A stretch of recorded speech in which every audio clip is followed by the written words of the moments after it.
मनावर होणारा घात हा कधीच भरून निघत नाही. आज एक न्यूज बघितली, ती बघितल्यानंतर अतिशय वाईट वाटलं.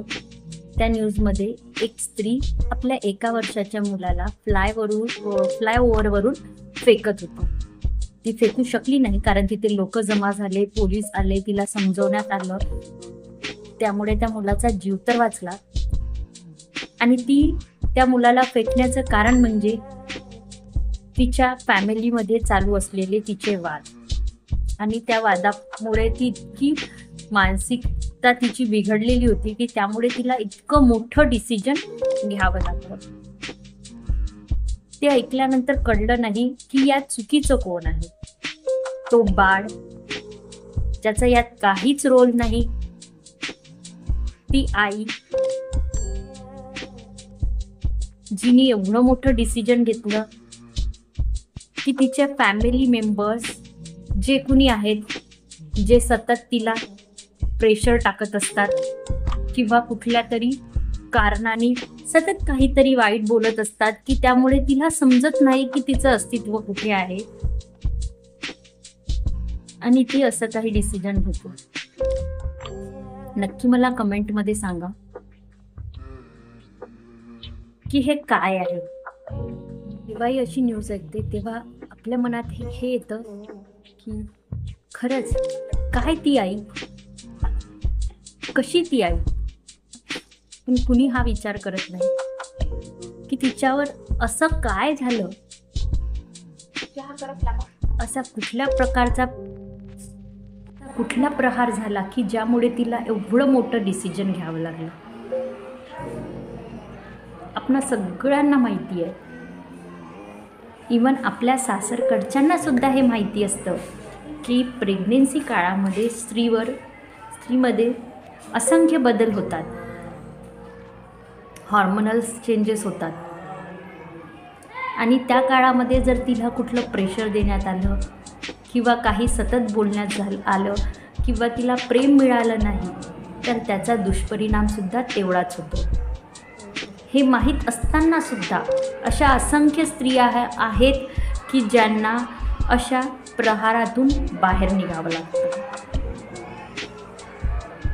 आणि स्पेशली जर ती प्रेग्नेन्सी पिरियड हा स्त्रीचा पहिला असेल तर त्यावेळेस पहिल्या प्रेग्नेन्सी पिरियडमध्ये एका स्त्रीला खूप गोष्टी माहिती नसतात. त्यामुळे तीसुद्धा खूप सांभाळून पाऊल टाकण्याचा प्रयत्न करते. आणि त्या सांभाळून पाऊल टाकण्याच्या नादामध्ये असं होतं की घरचे जे आहे त्यांना असं वाटतं ते निगेटिव्हली घेतात त्या गोष्टीला.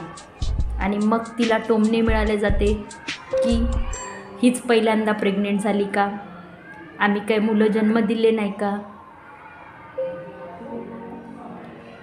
आणि असंख्य गोष्टी बोलल्या जातात. जर तिला होणारा त्रास होत आहे आणि तिला समजून येत नसेल की काय आहे, त्यामुळे जर ती रेस्ट घ्यायला गेली तरी तिला टोमणे दिले जातात. जेव्हा सुरुवातीचा काळ असतो, ज्यावेळेस तिला उलटी होते, मळमळ होते, गॅसचा वास सहन होत नाही, या काळामध्ये सुद्धा तिला असं म्हणतात की काय तूच पहिल्यांदा प्रेग्नेंट होत आहे का. किंवा त्या गोष्टीला समजून घेतलं जात नाही किंवा असं म्हटलं जातात की बघ बाजूची तर सर्व काम करते, की तुलाच काय अडचण आहे. अशा असंख्य गोष्टी होतात. या तर छोट्या छोट्या झाल्या, आणखी अशा खूप गोष्टी होतात स्त्रीसोबत. तिला प्रेग्नेन्सी काळामध्ये पण टोमणे मिळाले जातात. त्यामुळे तिची मानसिकता तशीच बिघडायला लागते. आणि त्यामध्ये जर तिचे मिस्टर तिला सपोर्ट करत नसेल किंवा मिस्टरांचा तिला प्रेम मिळत नसेल किंवा काळजी मिळत नसेल तर यामध्ये परत तिची मानसिकता आणखी बिघडते. पुष्कळदा असं म्हटलं जातं की प्रेग्नेन्सी पिरियडमध्ये जर एक स्त्री खूप टेन्शन घेत असेल तर तिच्या बाळावर त्याचा परिणाम होतो. त्याचबरोबर ती स्त्री पागलसुद्धा होऊ शकते. आपण बघतो सुद्धा, नॉर्मल जर प्रेग्नेन्सी होत आहे नॉर्मल म्हणजे जर तिच्या घरी सर्व सुंदर राहत आहे, सर्वांनी तिची काळजी घेतली आहे, तिच्या मिस्टरांनीसुद्धा तिची काळजी घेतलेली आहे, सगळं सुरळीत चाललेलं आहे, त्यानंतरसुद्धा आफ्टर डिलिव्हरी स्त्रीमध्ये असंख्य बदल होतात, जसं की केस जातात, रंगात बदल होतो, शारीरिक बदल होतात, लठ्ठ होतात, बारीक होतात किंवा मानसिकतेमध्ये सुद्धा बदल होतो. म्हणजे तिला आठवत नाही की आत्ताच कुठली तरी गोष्ट कुठेतरी ठेवली आणि नंतर तिला आठवत नाही, म्हणजे आधीपेक्षासुद्धा तिची मेमोरी ही लॉस होते. मग ज्या स्त्रीवर खूप जास्त प्रेशर टाकला जातो, मग त्या स्त्रीची मानसिकता किती बिघडत असेल. मी हे अनुभवातून सांगते की जर प्रेग्नन्सी पिरियडमध्ये जर आपल्याला त्रास सहन करावा लागला तर त्याचा घातक परिणाम होतो. अग्रेशन वाढते, राग वाढतो, स्त्रीचा चिडचिडपणा वाढतो. तिला कळत नाही की ती काय करत आहे. ते गोष्ट करून गेल्यानंतर तिला कळतं की हे गोष्ट खरंच तिच्याकडून चुकीची घडलेली आहे, परंतु त्या वेळेपुरतं तिला कळत नाही, कारण तिचा राग इतका वाढलेला असतो, तिला समजतच नाही की ती काय चुकीचं करते आहे त्यावेळेस.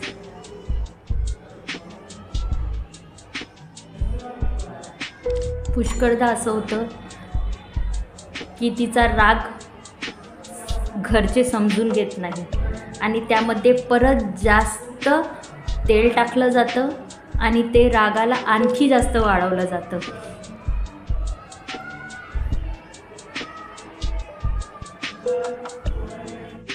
प्रेग्नन्सी पिरियडमध्ये झालेल्या त्रासामुळे तिची मानसिकता बिघडलेलीच असते. त्यानंतर बाळ येतो. बाळ आल्यानंतर बाळाला सांभाळणंसुद्धा काही सोपी काम नाही.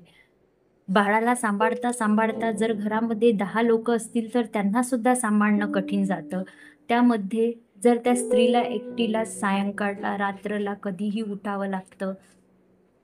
बाळ उठला की तिला उठावं लागतं. तिची झोप होत नाही, व्यवस्थित जेवण मिळत नाही, कारण जेवण खायसाठी एक लिमिटेड जेवण असतं, त्यांना खायला दिलं जातं, म्हणजे कुठल्याही आवडीनुसार काही खायचं असा प्रकार नसतो. त्यामुळे आणि ऑलरेडी तिची बॉडी ही वीक झालेली असते आणि मग बाळ कुणी सांभाळत नसेल तर परत चिडचिडपणा वाढतो. मग ते सगळा राग आपण त्या बाळावर काढला जातो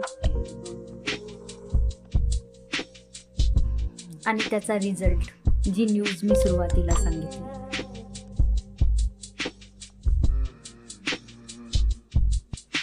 आता मला परत एकदा विचारायचं आहे की त्या न्यूजमध्ये जी न्यूज मी सुरुवातीला सांगितली त्यामध्ये कोण चुकीचं आहे. मी तुम्हाला तेव्हाही सांगितलं असेल सुरुवातीला की बाळ हा नेमका 1 ते 1.5 वर्षाचा होता, म्हणजे तिचासुद्धा प्रेग्नन्सी पिरियड जाऊन जास्त काळ झालेला नाही. मग तिच्यासोबत पण तिच्या प्रेग्नन्सी पिरियडमध्ये घातक प्रहारच झालेले असावे की ज्याचा दुष्परिणाम आपल्याला तो बघायला मिळाला. आणि माझा हा व्हिडिओ बघणाऱ्या असंख्य स्त्रिया असतील की ज्यांनी हे सगळं काही फेस केलेलं आहे आणि मी सुद्धा त्यातलीच आहे. खरंच प्रेग्नन्सी पिरियड हा सगळ्यांसाठी खूप महत्त्वाचा पिरियड असतो आणि त्या काळामध्ये जो मानसिक त्रास होत असतो तो सांभाळून नेणे खूप कठीण असते. आणि तुम्ही सुद्धा अनुभवलं असाल कदाचित की जर तो काळ गेल्यानंतरच्या काळामध्ये दिलेली वागणूक ही तेवढे घातकपणे आपल्या समोर येत नाही. त्यानंतर ती स्त्री समजायला लागते की ओके, हे आपल्यासाठी काही कॅज्युअल आहे, हे नेहमीचंच आहे, चला अवॉइड करा. परंतु ती प्रेग्नेन्सी काळामध्ये किंवा आफ्टर डिलिव्हरी जर तुम्ही हा प्रहार कराल तर ती कितीही प्रयत्न करेल की या गोष्टीला मला बाजूला करायचं आहे आणि मला फोकस माझ्या बाळावर करायचा आहे, ते होणार नाही. त्यामुळे हे सगळं काही घडण्याचं मुख्य कारण आहे फॅमिलीचा सपोर्ट नसणे. या काळामध्ये एका स्त्रीला खरंच खूप गरज आहे फॅमिली सपोर्टची, ती एका बाळाला जन्म देत आहे. तिच्या पोटामध्ये एक गर्भ आहे. जेव्हा ती तिचं काम सुरळीतपणे, तिचा बाळ सुरक्षित असावा म्हणून पूर्ण प्रयत्न करते आहे, तर एका वडिलांची ची पण जबाबदारी तीच आहे की तिच्या पोटात असलेलं बाळ सुरक्षित असण्यासाठी त्या बाळाच्या वडिलांनी सुद्धा काही गोष्टी करायला पाहिजे. आणि मुख्यतः प्रेम, जिव्हाळा आणि काळजी ही त्या काळामध्ये प्रत्येक स्त्रीला आवश्यक असते. आणि ती अपेक्षाच करत असते आपल्या नवऱ्याकडून की माझ्या नवऱ्याने मला काय खायला आवडतं, माझे काय काय डोहाळे आहेत ते पूर्ण करण्यासाठी फोकस करायला पाहिजे. मला होणारा त्रास समजून घ्यायला पाहिजे. मग मी अर्ध्या रात्री का उठून सांगणार की मला असं वाटतंय, तर त्यानंतर तो नवरासुद्धा तिच्यासोबत जेवढा वेळपर्यंत तिला तो त्रास होत आहे तो कसा कमी करता येईल या प्रयत्नात लागून राहायला पाहिजे. आफ्टर डिलिव्हरी जेवढं काम बाळाला सांभाळायचं, रात्र बाळ उठला की त्याचं डायपर चेंज करायचं काम जेवढं त्या एका लेडीजचं आहे, त्या आईचं आहे, तेवढंच काम ते त्या बाबाचं सुद्धा आहे. हे प्रत्येक बाबांनी जाणून घेणं गरजेचं आहे. शक्य असल्यास तिला फीडिंगसाठी तर सतत उठावंच लागतं, पण डायपर चेंज करायसाठी तीच उठणे गरजेचे आहे का? ते तर बाबा सुद्धा करू शकतात किंवा इतर फॅमिली मेंबर सुद्धा करू शकतात.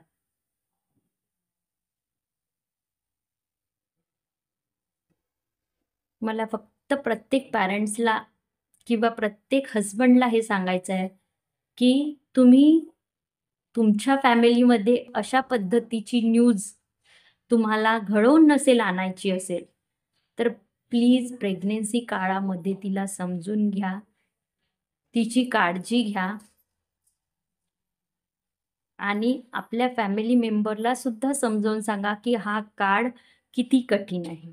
जरी हा काळ प्रत्येकाने अनुभवला आहे, परंतु जी व्यक्ती अनुभवत आहे तिच्यासाठी तो पहिल्यांदाच आहे.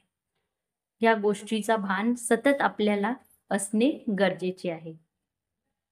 माझा हा व्हिडिओ आवडला असेल तर नक्की शेअर करा. धन्यवाद.